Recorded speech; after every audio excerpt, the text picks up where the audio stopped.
Hey y'all, happy Tariff Day to those who celebrate. And it's strange to say, but the only good that I see coming from this is all the bad that's about to happen.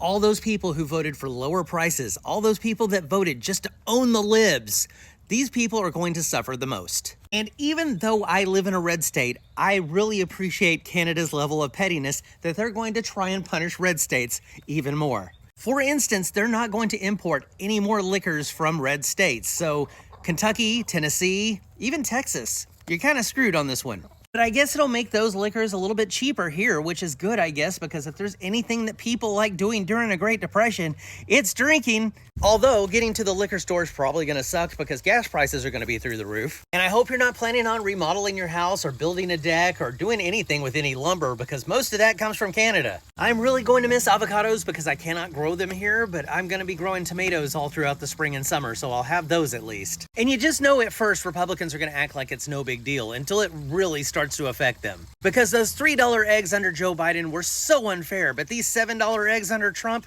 wow, so cheap. As long as we don't have to deal with bird flu, I'll probably be okay for eggs. You girls better start wearing your masks around other birds, okay?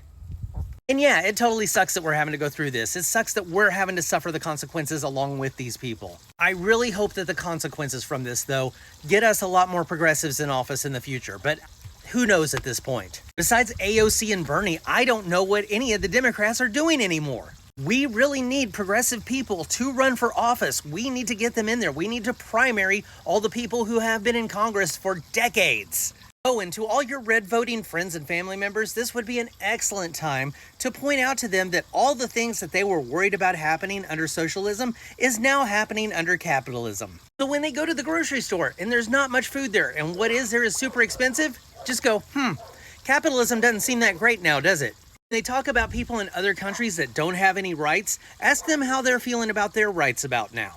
It will be an excellent time to point out to them that the word socialism has been used as a fear-mongering word to scare them away from voting for things that would benefit them in any way. Anytime they complain about things that are going on in the world, point out that they could have been voting for healthcare, for higher education, for maternity leave. They could have been voting for paid vacation time and higher wages, but instead you decided to vote for more military spending and tax cuts for the rich. And if they try to tell you that it would be so much worse under socialism, ask them how and tell them to be as specific as possible. Because everything that is happening now is exactly what they said was going to happen under socialism. The government is taking away all their benefits. The government is taking over the media. Government is taking every single thing away from poor people and handing it to the rich. And be sure and point out, if you're struggling this much under capitalism, how bad could socialism actually be?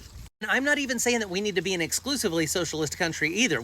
Democratic socialism works just fine in a lot of European countries. We should be striving and learning from the countries that are the happiest on the planet.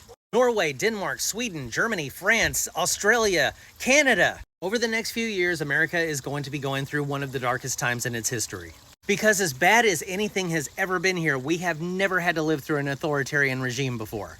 We have had the no-no camps, and we have largely decided as a country that that was a bad idea and we should never do it again, but they're starting to do it again. So when it comes to our government in the future, we need to take a note from the adjuster.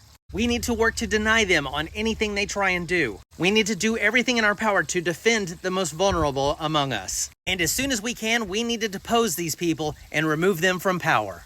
Remember how people rallied around those 3 words a few months ago? We need to keep that spirit alive. I know it's exhausting, but we cannot allow them to wear us down. We need to be the ones to wear them down. We need to be in their faces telling them no as often as we can.